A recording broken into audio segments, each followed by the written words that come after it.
Hello, everybody. Welcome back. YouTube.com/Geek.Aloud. This is Thursday night, 8:30 p.m. So it is the Gaming Enforcement Agency. This is episode 117. Second slot is null and void this evening, but third slotting it, as always, Bully. How you doing, sir? Doing very well. Doing very well. Excellent. The show this evening will be Games, Interrogation, and Deliberation, 3 thereof, followed by the most wanted. I know Bully's very excited about this one. We'll get to it shortly. After that, we have the news segment, which contains 5 news stories this evening. That's right, 5. Followed, of course, by audience interrogation. You can, of course, chat with us in that live YouTube chat, assuming I've pressed the right buttons this evening. Bully will throw them up as they come through. Any that we happen to miss, we will round up in that final segment. I declare us to be on. And now that we're on duty, let's get straight into games, interrogation, and deliberation. First up this evening, it is Death Stranding 2. Bully, I'm going to hand the reins over to you as I've played very little additional content of this game, so tell us things. Well, we did speak about it a couple of weeks ago, I think on release day, and I hadn't touched it yet, and I think you'd put in an hour, so I'm not sure if you'd put in much more than that.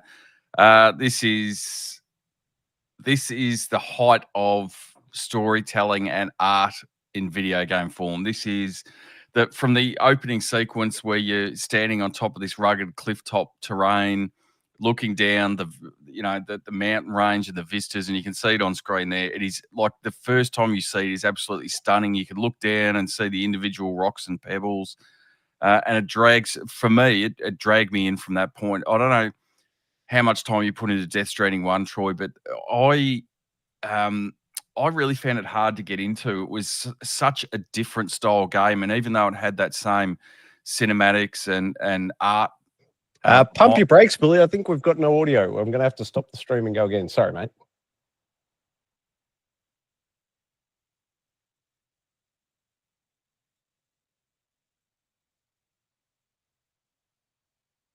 Hopefully we are back up and running. My apologies, everyone. Slight technical difficulties there on my side, but we're back. And sorry, Billy, I cut you off there unintentionally. My mistake. Oh, now I've lost Bully. Did you mute yourself, or what have I pressed? No, I muted myself while we were down. I was just sort of harking back to Death Stranding 1. It was such a different game in terms of a lot of things that are out there in the market. It was dubbed the walking sim and all the rest of it, which to some degree it is, but it sort of took, for me, it took a long time to get into the game itself, whereas in Death Stranding 2, you're into it, the story's going really quickly. It's progressing some really good story beats that you sort of keep you engaged and want to keep you plodding along to the next bit. And the other thing that I found, it's not that there's not so much time in between major story points and developments and stuff like that. There certainly can be if you take a lot of the side missions and trying to pick up the cargo and return it to each individual area and stuff like that. It can drag it out a little bit. But if you just want to just jump through the story, it bumps along at a really nice pace, where it sort of was a little bit disjointed in Death Stranding 1. But number 2, I think that's the other part I've almost gotten to the point of with the game as well, is that the combat's good when you do it, but I don't look forward to the combat, as strange as that sounds. And with the walking sim element, however you want to term it, I actually find it really relaxing and almost cathartic that you just sort of making your way across these big vistas and these big landscapes, and you can find these little bits of cargo that you can pick up and take back and just sort of work your way through each of the landscapes. So I've found that part of it has been really enjoyable from my point of view. And then the occasions when you do get into combat, it's got a good quality third-person combat to it, but it doesn't sort of overdo it. Like, you're not going into an enemy base and taking out hundreds and hundreds of enemies. There might be a dozen or so that you can work your way through on various different ways you want to do it, whether you stealth your way in, whether you go in all guns blazing, whether you use tools, or, a couple of hours into it, you unlock sniper rifles and different silenced pistols and all that sort of stuff. So there's in true Kojima style, there's really a lot of ways you can tackle each of these sort of bases that they have Or if you don't want to do it, you can just, for the most part, there's a couple of story beats where it makes you do it, especially against the BTs where you have to fight them. But there's a lot of them that you can just sort of avoid. And if you don't want to fight, you don't fight. You just sort of skirt your way around their base and carry on your merry way. You can see there with you can see on screen now as you're sort of making your way through some of those landscapes, the dust storms and the rain and particle effects that come as well look absolutely amazing. And the world itself, and this is probably why I'm really just enjoying moving around the world, is it looks so good and there's so much variety to it. And it's not just a flat landscape that you could just sort of run across or jump in one of the vehicles and sort of tootle across. You've actually got to plot your way around it because there's so much height in the landscape, either up or down, to work your way through it. So really enjoying all of that sort of stuff. The story in and of itself is classic Kojima in that it's you really need to follow it, and there's random story beats that you'll think, where did that come from, or who's this, or whatever it is, that sort of keep you intrigued as well. But I've really I've been really enjoying just plotting around and playing through it. I think I've put about 30 hours in, and I'm about 60 to 65% of the way through the story itself. And I think the other part, which each to their own, I suppose, but the first sort of section that you play through is basically set in Mexico, and that's treated as almost like a tutorial sort of area. And then once you make your way through that, then you come across to Australia, and it's really there's not a lot of video games that are set in an Australian setting that you can take that in and actually, if you've been to some of these parts in and across Australia, you sort of go like in Western Australia or the Northern Territory, where they've got these massive rock formations. You find yourself in on the map in that same area, and there's these massive high rock formations and arches and stuff that you got to sort of work through. There's all the Australian wildlife that you can collect. That's one of the side quests, and absolutely just riveted by playing it. And I think it's even got to the point where I like, there's some days I'll play it for 4, 5, 6 hours, and then I won't play it for a couple of days, and that's not through not enjoying it. It's just that it's one of those games that you can put that long extended playtime into, put it down for a little bit, and then come back a couple of days, and it stays fresh, it stays enjoyable.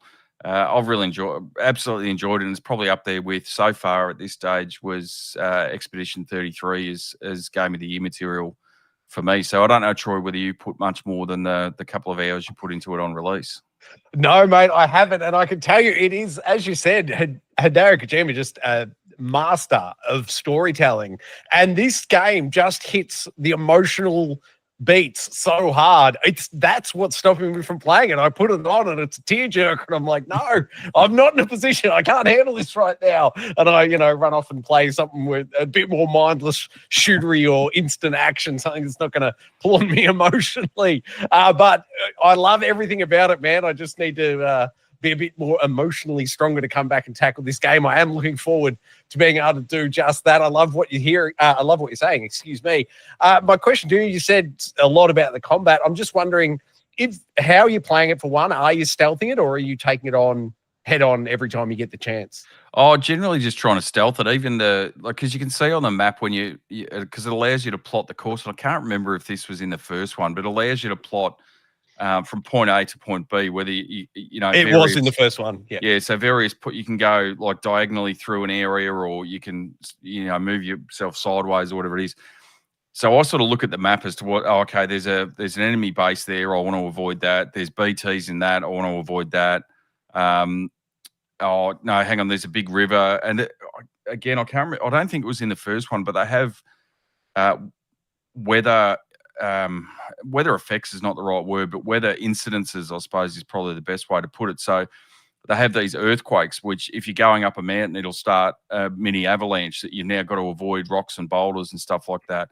It'll have floods. So what was a small creek or a river that you were able to cross is now flooded and will be significantly more difficult to cross over and stuff like that. So when you're plotting your way over the map, it's, how do I go about, I can't go that way because the river's flooded.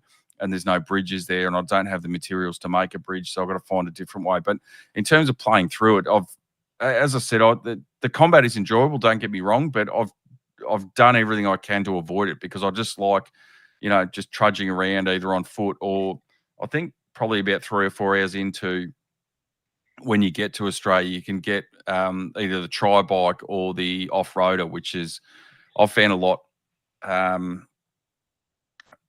more enjoyable playing it with the off-roader because you can eventually then unlock basically an auto pickup for the cargo, so you don't have to get in and out and in and out, and plus it can carry a lot more. So I just end up trundling around, the Australian outback in my little off-roader and avoiding as many fights as I can. So nice.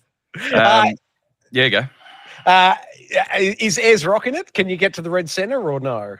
Well, or is that a story spoiler? In which case, just sidestepping entirely. I don't. Well, looking at the map, so I've sort of skirted my way around it, but I think from what I can see is that's where one of the Death Stranding events were. Not the Death Stranding events. One of the mass explosions. I can't remember what they call off the top of my head. Void out. The void out. So where they have the mass explosion, I think there's one in the middle of Australia where Ayers Rock or Larue would be. So I don't know if you can actually get to it or not. As I said, I've sort of skirted the west side of Australia all the way around the north, and then you're sort of skirting your way back down to the south of Australia, but you're always going around this area where Ayers Rock would be. So I don't know is the short answer, but a lot of the other things that you expect to be there are there. Like even the weather in like if you go to North Queensland, it rains more than anywhere else. If you're in the Northern Territory area, it's full of desert, but it doesn't rain as much there. But then you've got to worry about your fatigue levels and your make sure you've got enough water to drink if you're out in the sun in the middle of the day and stuff like that. So all these little elements that sort of make you think of, it's not, like I said before, it's not just a matter of going from point A to point B and I'm just going to trudge my way over there. You really got to think about how you're doing it and in what manner and all that sort of stuff. So how's the Australian accent? I don't know if it's exasperated by the fact that you've obviously, you've got Norman Reedus there, you've got other American actors that when they're in a conversation with someone who's supposed to be Australian, whether it's just that jarring off or whether I think it's more that they've got actors who aren't Australian that are trying to put the accent on and it's just over the top and right, and cringy for quite a few of them. So the only other thing I can say to that, I don't know about you, man, but I've done a stint of 6 weeks in America before, like flown over there, hung out for 6 weeks and then flew back. As soon as I landed back in the Sydney airport, hearing the Australian accent was so offensive. Like I'd acclimatized it. Like, so if it's that jarring, I can actually understand it. But that would assume Kojima has just so immersed you in the world that it is equally jarring.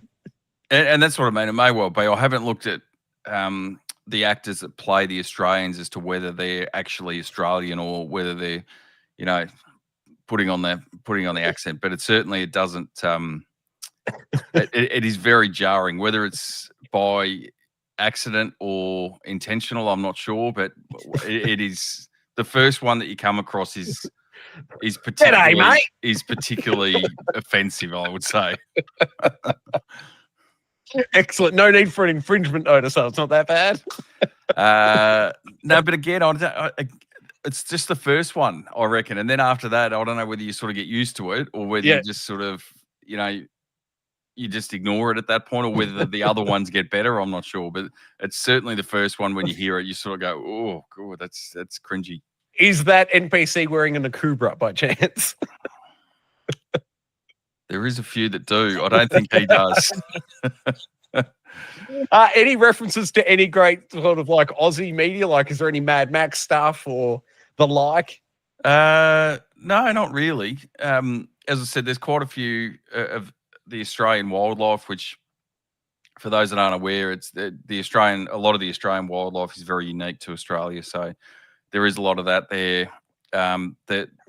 The world setting, I suppose, it's very much a condensed version of Australia. Clearly, you're not going to traipse from one side or the other; it'll take you forever. But it's very much a condensed version of it. So you get all these little snippets of like the Australian area, the beaches, and as I said before, the rock formations, the desert, the rainforest type areas, and I'd be interested to see how the southeast of Australia is. That's obviously our home area, and I think that's going to be towards the end of the game. So be interested to see how that's sort of portrayed as because for the most part, it's really one side of our state is sort of flat farmlands, and then it goes into a very hilly, wooded area. So I'd be interested to see how that's sort of portrayed in Death Stranding as well. But as I said, I think at 30 hours in, I would think if you were just mainlining the story, you'd probably be pretty close to finishing. But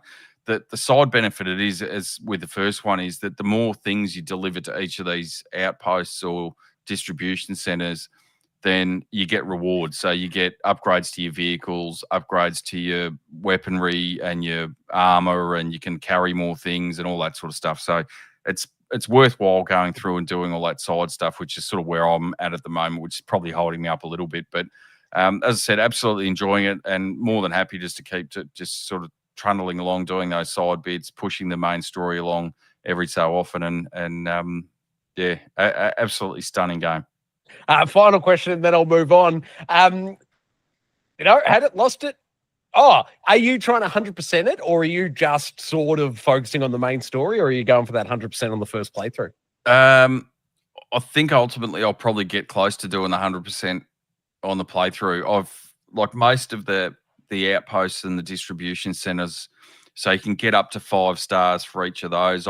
For the most of them, I'm up to at least 4, if not 4.5. It starts to slow down. You progress towards the 5th star, but certainly at the top end of all those, and that's why I've sort of been playing it. Is I'll move the story along to the next area that you link to the chiral network, and then I'll go through, do all their side stuff, pick up their random things that are lost, bring them back, and bump your score up. So there's probably a little bit of grinding to go on the back end of that, but I'm hoping if I do it this way, that by the time I finish the story, that I don't have, dozens of hours to go back to upgrade each one of these facilities. So that's the plan at this stage. Whether by the end of it, that tedium of cruising around the world and picking up packages is sort of worn its welcome out, and I'm happy to move on. I'm not sure, but for the time being, I'm utterly enjoying it. And I think I said to Unky, I did a night shift a couple of weeks ago. And it was the perfect game for when you're really tired or you're exhausted, you just want to sit down and chill out and not put too much thought into what you're doing, is just to cruise around and do all that sort of stuff. So as I said from the get-go, very relaxing and cathartic game. And yeah, in terms of the 100%, I think it's one of those ones that I think I'll almost be sitting on it for the next 3 or 4 months of, I'll play it today, I'll give it a miss for a couple of days, and then I'll jump back into it again and give it another crack for another 3 or 4 hours, and then sort of move on to something else and just keep coming back to it. So very good. Because it is pretty easy to jump in and out of. Perfect. Speaking of moving on, let's move on to game 2 this evening, Zombie Army VR. This one came out the 12th of last month, so only a couple of weeks old. PSVR 2, I think it's available on PC and Meta as well, but all this footage is off the old PS5 Pro. I got to say, Bully, it's a heck of a lot of fun if you enjoy your shooters. They really, and I obviously can't speak to this at all. Maybe you could if you'd gone hands-on with it, but they really penalize you for hip firing in this game. Like, they really encourage you to actually look down the sights of your gun to get the shots. If you're just shooting from the hip, it goes so wide. It's good. It's enjoyable. All the guns, they've got the manual reload, and you've got to cock the gun. Well, you can turn that off in the settings if you want, but I love the immersion of it. Not for you. I don't think this game in general is for you, mate, just because I've got pretty sturdy VR legs, but 45 minutes in this game, that's really, I'm starting to lose my connection to reality, and I've got to take the headset off. But thoroughly enjoyable game. They've got, it's obviously by Rebellion, who do the Sniper Elite series as well, and obviously the Zombie Army franchise, but they've got their sort of trademark bullet time. It's far less frequent in this than in Sniper Elite, but possibly you can ramp that up in the menus. I haven't gone searching. But the other thing I was going to say as well, the guns like this with the two-handed aiming, if you single hand that without looking down the sights, you have maybe 0.1% of a chance of hitting your target. It just, you're shooting the walls, your feet are shuffling backwards across the floor, you've got no hope. You run around, there's ammo boxes. It's very much sort of, what am I looking for? Like horde mode, like you get to a station, you get waves and waves, and then you move on to the next station. This whole game is essentially that.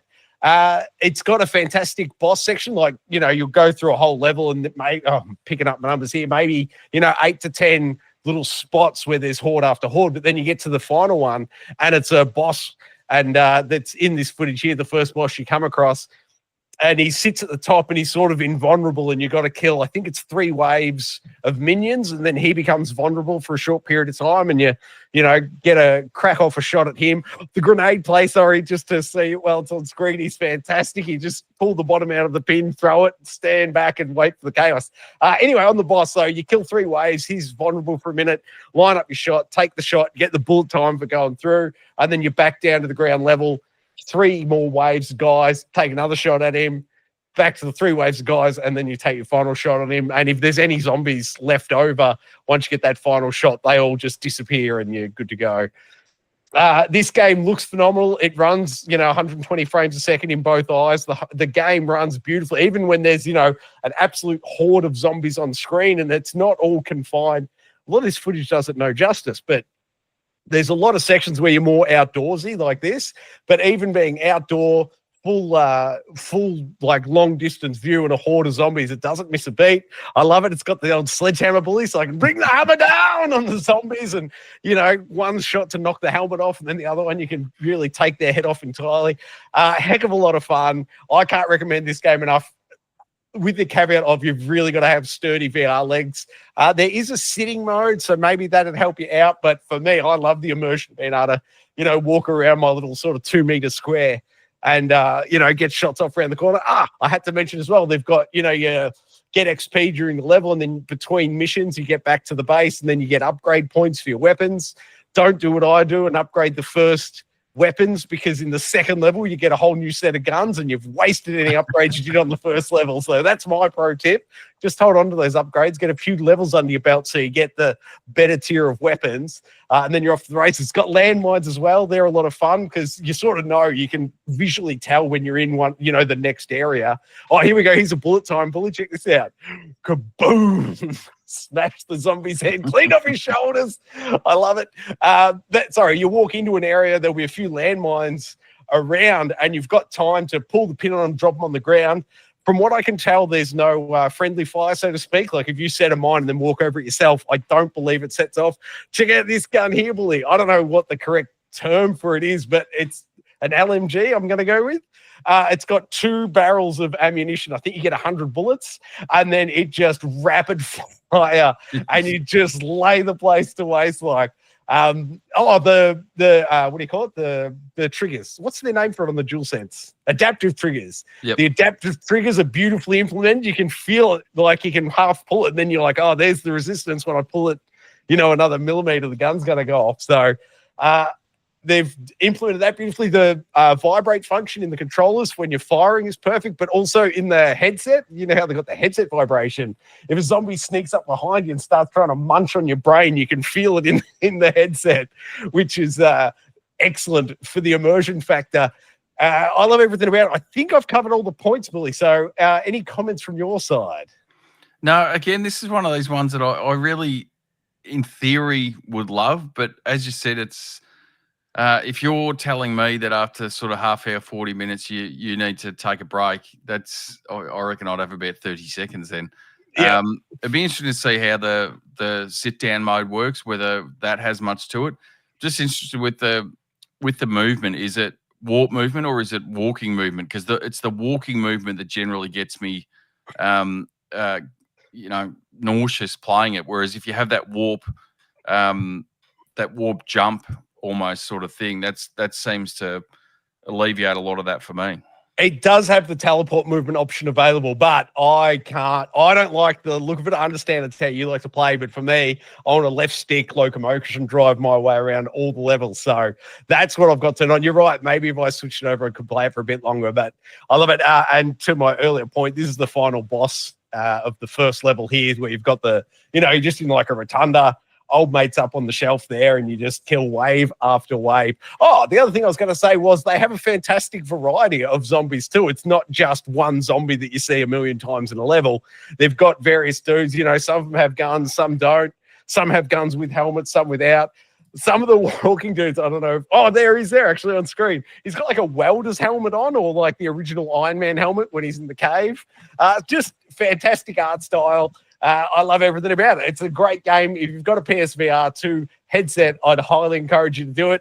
Bully, I don't know if you're going to see a shot of it here on screen, but just up on the ledge there on the right-hand side, bathed in red light, is the big boss. And just, once again, another unique bit of art style, another unique character model. So he's up on top there. You probably didn't see it. But anyway, the game's great. Awesome variety, heaps of weapons, and perfectly implemented as well. And unlike me, you just got to remember to release the trigger when you're reloading. That can get you in all sorts. I don't suppose you've ever done that in real life, Bully? I think there might be a few issues. Well, the game doesn't let you do it. Oh, here's the headshot on Big Boss Man from the first level. He's just up there, and look at his outfit. He's, I don't know, some sort of Nazi soldier. He's got TNT on his belt pack. I tried to hit it. It didn't blow up, by one complaint.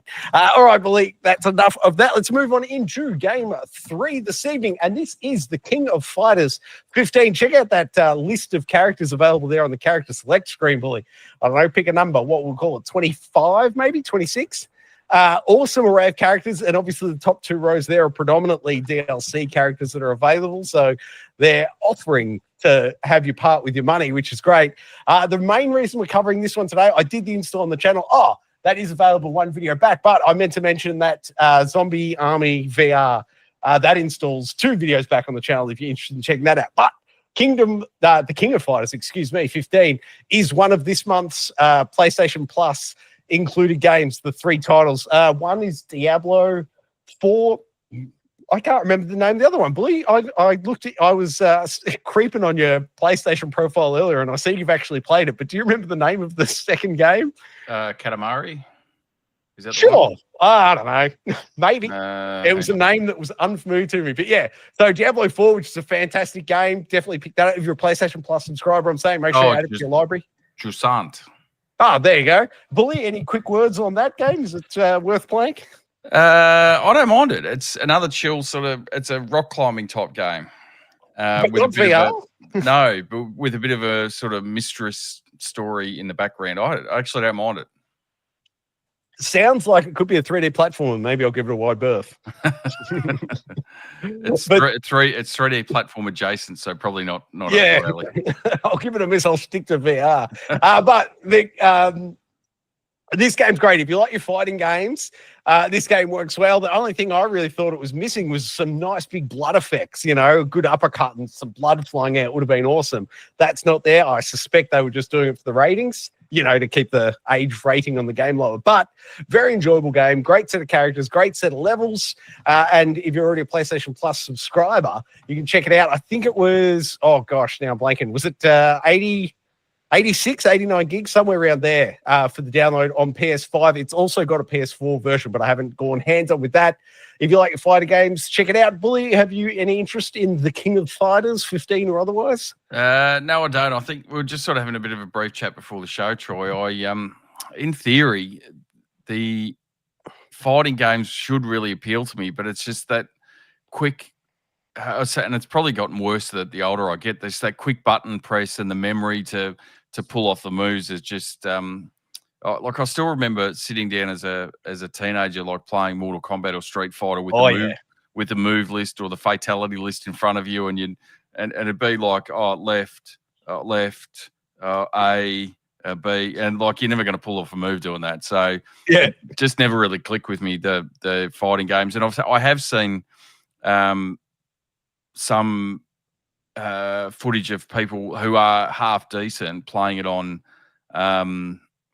online games, and even though they're half decent, they just get destroyed. So that's probably the other part that throws me off. If you're going to play it, you really want to be playing against other people, and I'm not up for just being pounded game after game. So give that a wide berth.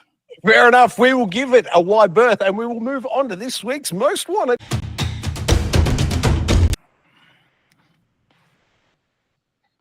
Nintendo Switch 2. So probably for me, I know Mario Kart World came out on release date, but for me, this is probably my most anticipated Switch 2 game that's coming out. It's Donkey Kong. That is releasing on the 17th of July. So Donkey Kong Bonanza. I don't think, and I'll stand to be corrected, Troy, you can help me out with this one, but Donkey Kong 64 was the last 3D Donkey Kong game from memory. I think most of them have been Tropical Freeze on the Switch. Yeah, side scroller. There you go. That's the last one I can think of. So I think that's sort of where they reverted back to, and that they haven't done a 3D version since the N64 days. So I'm really interested to see how it moves into, like, we're almost 30 years past Donkey Kong 64, and given that we haven't had like Mario Odyssey came out on the Switch 1, what are we talking about, 8 years ago now? So we really haven't had that high quality mascot 3D platformer from Nintendo in almost a decade. So I'd be really interested to see, and hopefully this sort of lives up to what we know that they can do in that 3D space. There's certainly some interesting mechanics into it where you can see on the screen there, you can destroy sections of the world. So I don't know how much some of the gameplay I've seen, you can absolutely destroy some of the world. So I don't know how much of an impact that then has on the gameplay itself or the world itself. That a lot of the 3D platformers, we know that they're sort of collectathons, and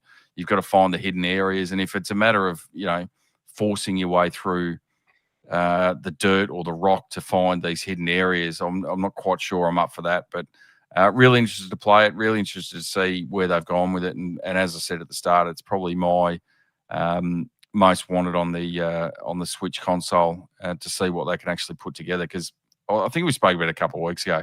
For me, Mario Kart World was a pretty big disappointment on release.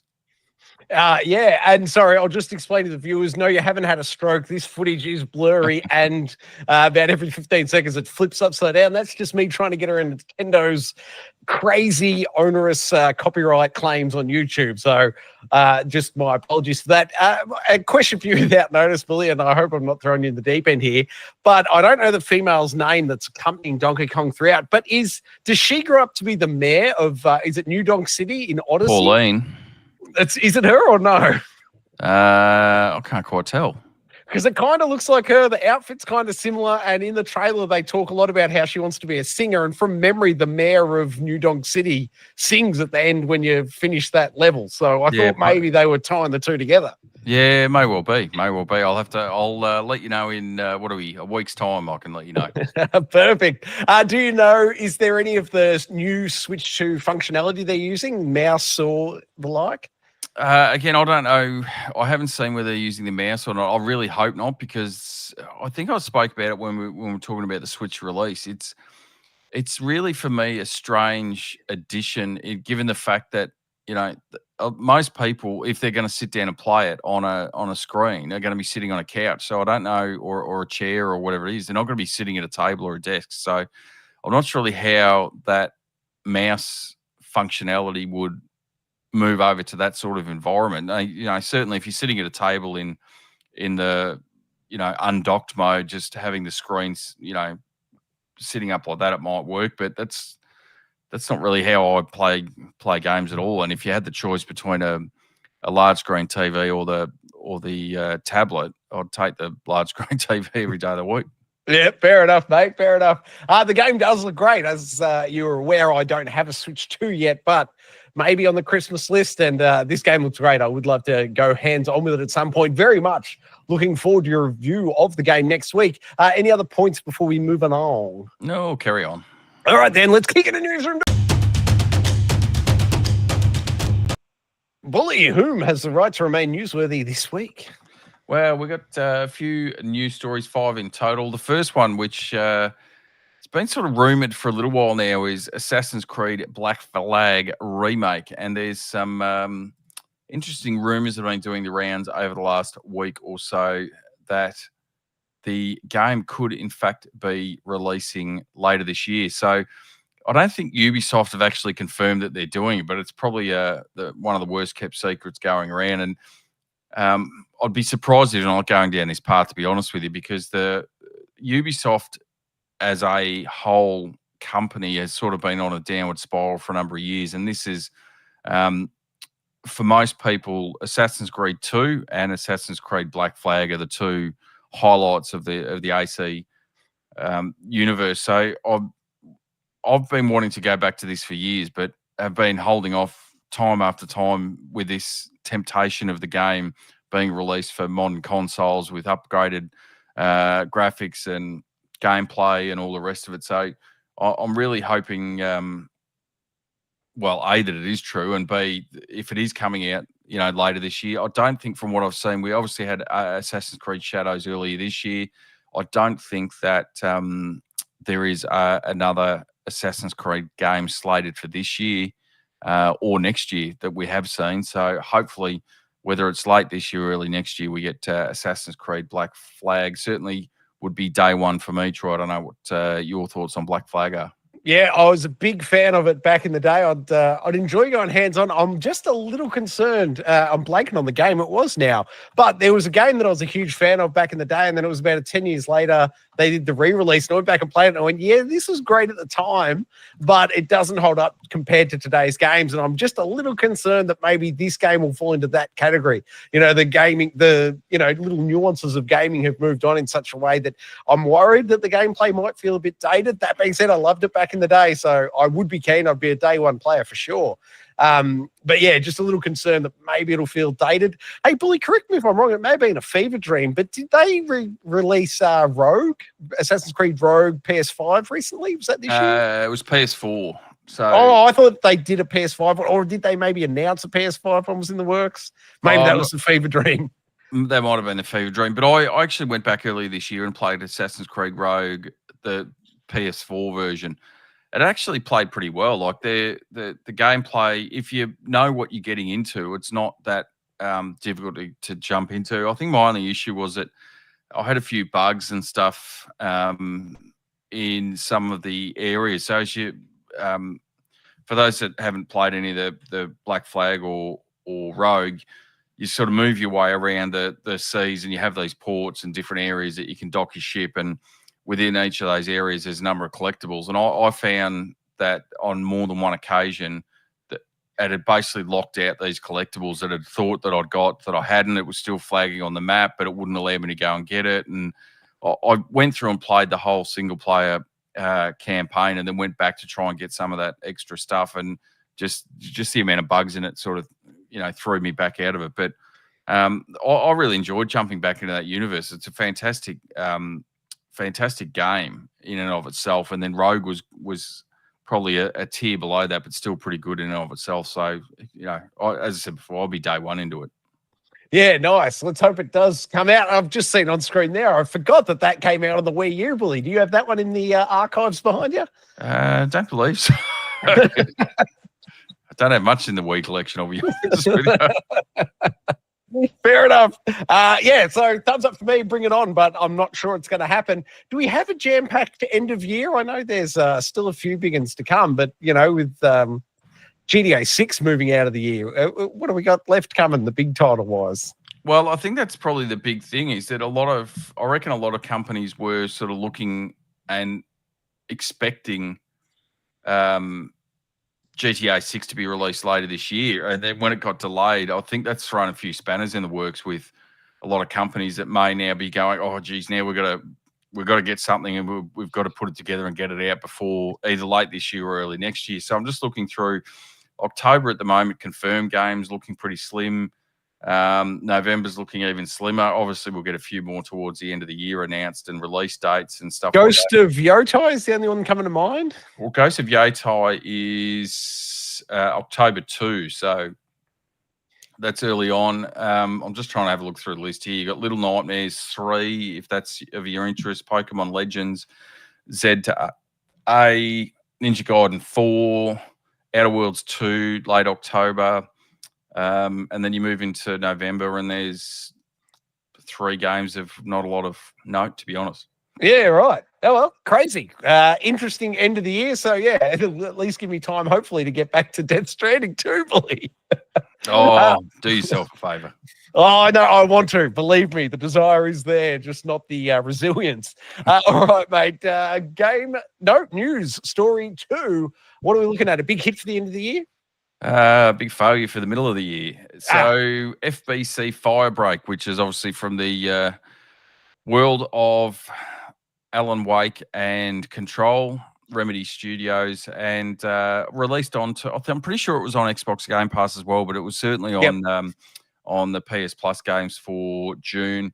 So some data that's come through on Steam. So not the be-all and end-all, but certainly gives you a bit of indication. But in the last couple of days, the peak player count for Firebreak is in double digits. So under 100, less than a month after release. So June 17, we're talking the release date. So we're about 3 weeks post that, and struggling to make an impact or any headway. So again, I don't know whether this is another one of these multiplayer online games that everybody seems to be chasing and nobody seems to be hitting, but be interested to see whether they can revive it, get some more interest in it, or whether it's just going to be going the way of a lot of these games have over the last couple of years, that there's no interest in it to start with and it just dissipates and goes away from there. The crazy thing for me, I've put in some time to it, maybe an hour and a half, somewhere in that vicinity. The thing Remedy nail every time is story, and this game just has none. Like, their biggest ace to play is story. So, I mean, if they've got some story-laden DLC to come out, maybe they can save it. But without a big Remedy story to pull you through it, it's I can see why it's not hitting. It certainly didn't hit for me. But it's one of those things, though, even in a multiplayer game, there's only so much story you can put into it, because people are just going to be wanting to jump in and like, for a good one, people are just going to be wanting to jump in and play the game itself. They're not going to be wanting to sit through cutscenes and dialogue. And even if you did get some that want to watch it and get involved in the story, there's also going to be a percentage of players that just go, all right, come on, let's go. I just want to play. And if you can't skip through that because your teammate doesn't want to, you'll just be sitting there going, well, I'm not interested, because every time I jump on to play a game, I've got to sit through a 5-minute cutscene that I've got no interest in. So Very fair point. You're probably damned if you do and you're damned if you don't in that respect. But I just, I don't know why. Well, I shouldn't say that. I know why they're chasing it, because if you get a hit, the dollars will just start rolling in. You look at the Fortnites and games of that ilk that, just make millions and millions and millions of dollars. So I can see why they do it, but the amount that are coming through at the moment that are just abject failures that come out and then just disappear within, not even within 6 months, some of them. Some of them are only lasting a month or two. I can't understand why they're churning out so many. I would have thought, let's just put our thought process and our efforts and energies into one that we can try and get to that place, instead of pumping through all these subpar ones that just fail time and time again. Yeah, valid points, mate. Just a thought on your perfect critique of why I wouldn't put story in it. What about this for an idea? What if playing the multiplayer was as it is now, like straight into the action, when you finish, that's it, pick another map and go again? What if by playing the multiplayer you earn, XP, credit, call it what you will, and then when you're not actually playing a multiplayer map, in the main menu, you had story chapter, 1, 2, 3, 4, 5, 6 with enough XP or credit, then you could unlock another story chapter and watch it at your leisure offline. But when you go into the online mode, it is just gameplay. How would that sit with you? I suppose, that's probably one way around it. But then at that point, it's not, you might as well be watching a TV show. Like, fair. If you're withdrawing yourself that far out of the actual game itself, you may as well just be sitting there and watching a YouTube clip or a TV show or something like that. And you basically, and that's what you're doing. You're splitting the two in half. It's almost if you're going to go down that route, I'll almost say, well, here's a YouTube video. It goes for half an hour, 45 minutes. It'll tell you the whole story and the background behind what's going on here. But once you actually jump into the game, you just play the game. I don't know whether that's another way to sort of get around it, but certainly I couldn't think of anything worse than, I'm going to go and watch a 10-minute video that I can't play the game while I'm watching it. And then now it's all disjointed because I've had to unlock it in stages with XP that the last one I got was a week ago. I can't. I understand your theory and it probably sounds good, but I just can't see how it works in practice. Yeah, no, perfect, mate. I'm reminded just with you explaining it then. Do you recall, I'm blanking on the name, it was an Xbox One game. Quantum Break. Quantum Break, thank you. Which did exactly that. Because what were they, half an hour, 45-minute videos you just sit there and watch between gameplay? Yeah, something like that. To be honest, I never played it. It was one of those ones that always sort of interested me, but I didn't have an Xbox at that stage, so it sort of went by the wayside. And I'm pretty sure it's in Game Pass, mate. If you do want to go hands-on, I think you could be playing it at no extra cost. Well, there you go. I'm going to find the just having a look. I think I've got to find the plug to put it back in because I've run out of outlets between the Switch and the Apple TV and the PS5. I've run out of outlets. So Fair enough. I'll have to work something out. To be honest, I haven't turned the Xbox on in probably 3 months. Fair enough, man. A stinging indictment of the Xbox's current state affairs. Maybe there's a way they can make things right on Xbox. What do you say? News Story 3, mate. Well, they might be able to make it right. I'm not sure that the PlayStation audience, and I threw this in there just to get your take, Troy. So there was a poll done by Push Square during the week in relation to Helldivers 2, Helldiver 2's upcoming Xbox port, which is coming onto Xbox in late August. So there was a large percentage of the people or players polled that think that it is detrimental to the brand, almost 30%, that it's detrimental to PlayStation to put Helldivers over onto Xbox. Now, I understand if you are going to say, all right, let's put God of War on there, or let's put Horizon or something like, the high quality single player games onto Xbox. That might be diluting your product somewhat. But a online only multiplayer shooter that relies on audience to continue to be able to play it properly, it does nothing but make common sense to me to say, well, you need to get it out to as many people as you possibly can to keep the servers up, to keep the interest into it. You'll get another bump in interest when it comes onto Xbox, so that'll get their player engagement back into it.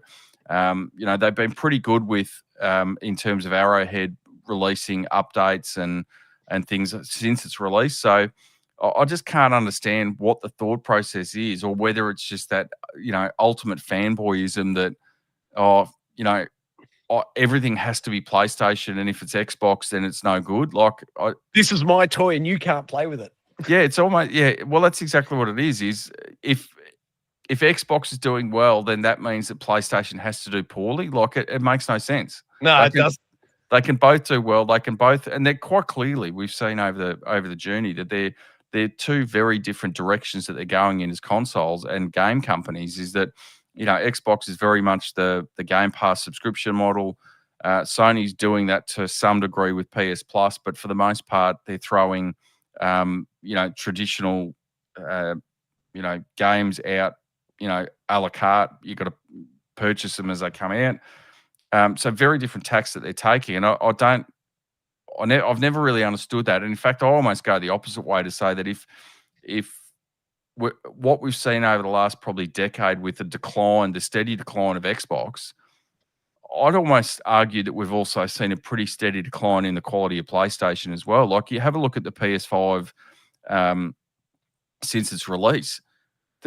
The amount of high quality single player, or not even single player, but first party and second party exclusives on the PS5 is significantly less than what was on the PS4, which is significantly less was what was on the PS3. So to keep that momentum going, you need really strong competition that Xbox needs to provide. So it behooves everyone, for Xbox to be up and about and pushing Sony to be better, even if they never get back to that number one spot like they did in the early 360 days.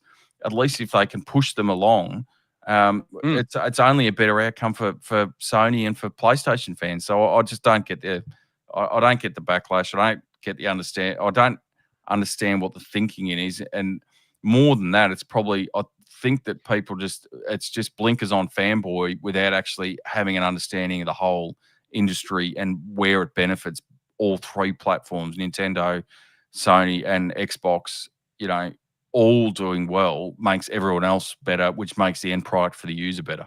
I agree with you completely, mate. Solid points. Do you think Sony could sort of calm those people down a bit because what is it, like mid-August, I think this one comes out to Xbox? 29th of August, I think. Let me just double check. But yeah, carry on. We'll have a look. Yeah, but whenever it does launch on Xbox, what if PlayStation, to calm the sort of diehards, what if they either put it in PlayStation Plus as the free game of the month, or alternatively just put it on a massive discount? Like I think it's a $60 game in Australia by default. Like what if they dropped it to $20 on the launch day on Xbox just to bring in a few more players on PlayStation and earn some revenue that way?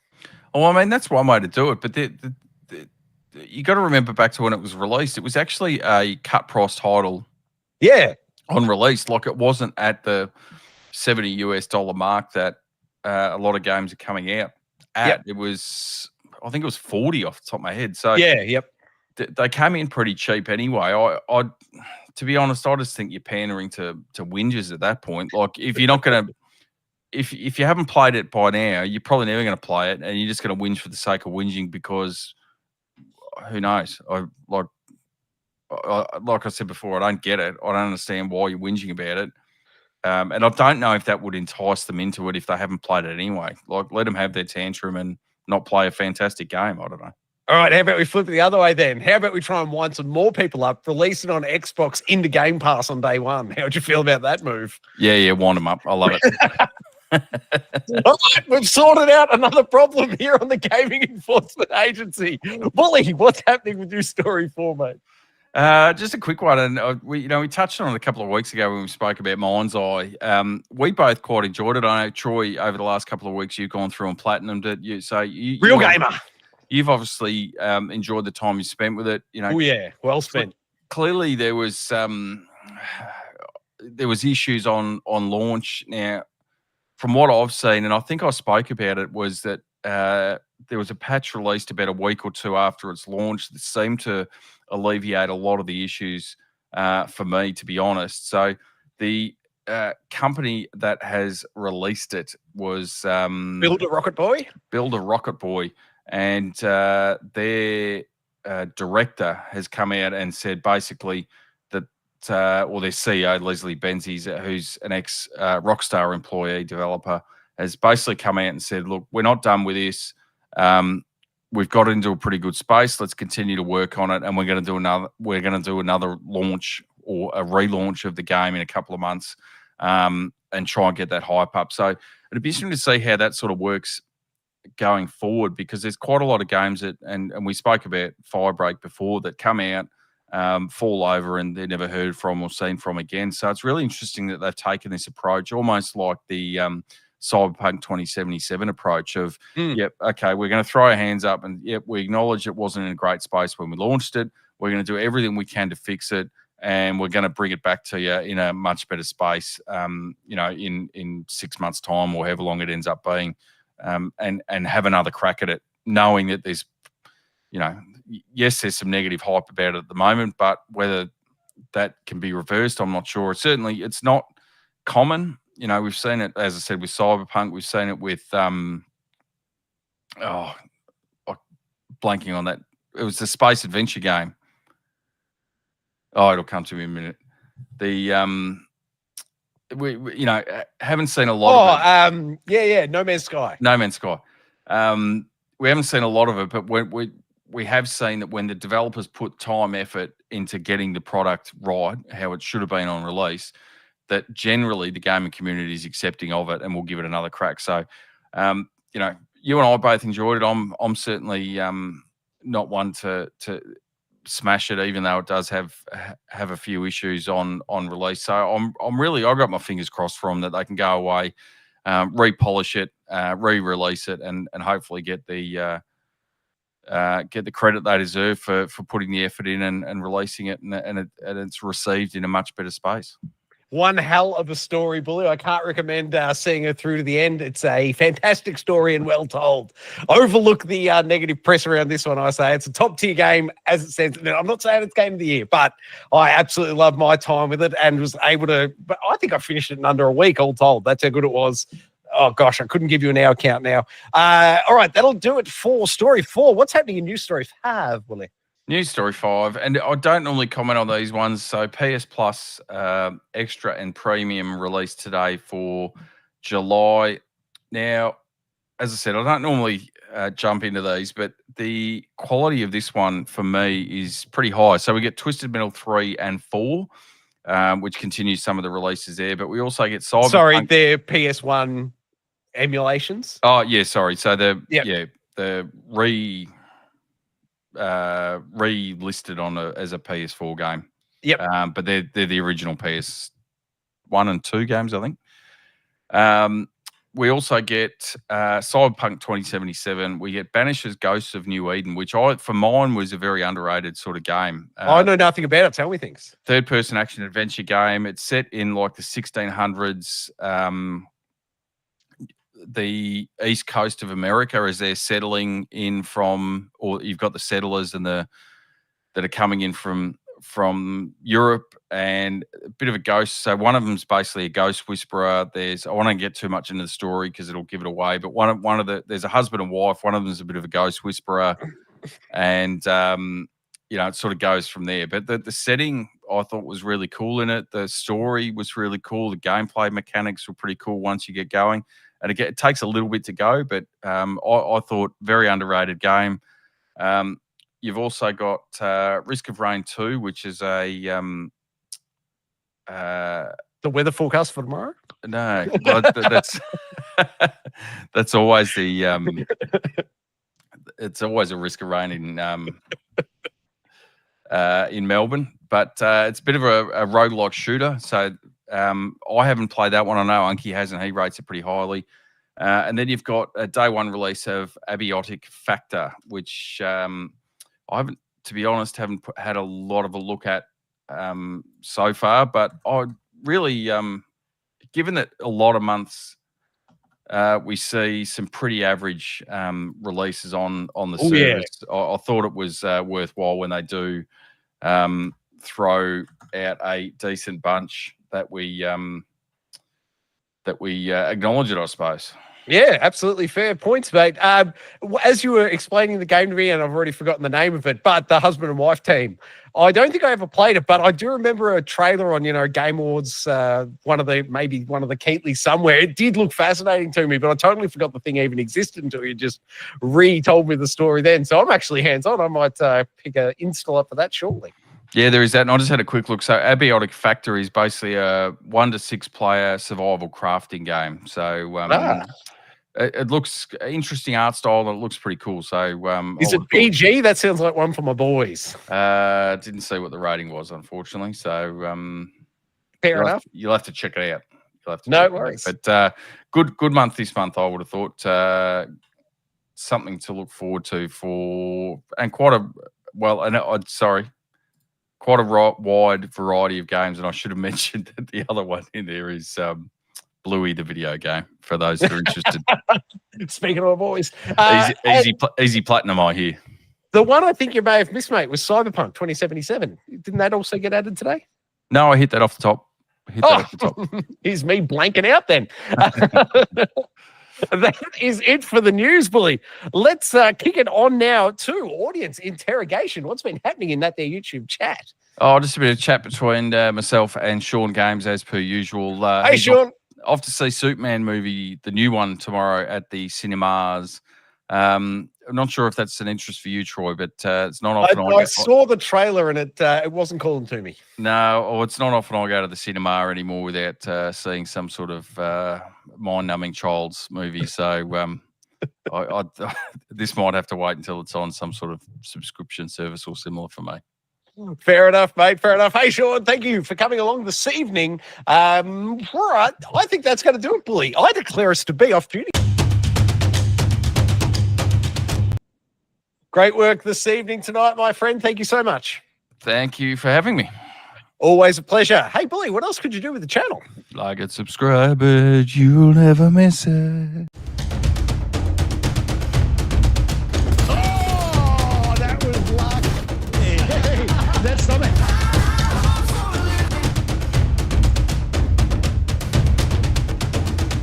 Oh! Old Uncle Donkey.